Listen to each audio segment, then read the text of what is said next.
هاي، تعرفوا ان اول مرة اعرف ان في منتجات تنفع للبشرة والشعر في نفس الوقت.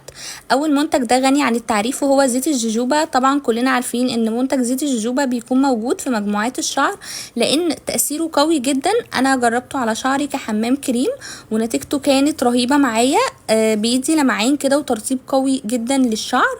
هو برضو بنستخدمه على البشرة بس بصراحة انا ما استخدمتوش لبشرتي. استخدمته على شعري اكتر. عايزه اقول لكم ان هو كمان ليه استخدام حلو قوي. طبعا بما ان في غسيل مواعين كده، ومن ساعه ما بقيت اغسل مواعين كتير وانا ضوافري ما بقتش تطلع زي الاول، ولو طلعت بتتكسر على طول، فانا بقيت استخدمه على ضوافري. بجد فرق معايا جدا وفرق مع ضوافري قوي وادتها تقويه حلوه جدا.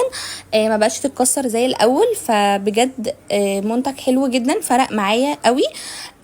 تاني منتج ده بقى للهالات اللي تحت عيني، ده زيت حبوب القهوة. ده بقى خطير خطير خطير، اطلبوه على ضمانتي بجد.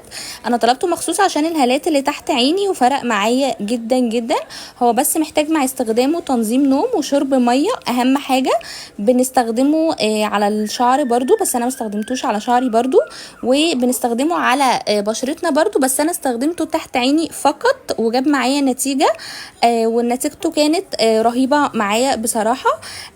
بس كده المنتجات دي هتلاقوها موجودة في بيت الزيت بأسعار حلوة جدا جدا جدا. الحقوا بقى اطلبوهم، واهم حاجة لازم تجربوا التو اويل دول تحفة.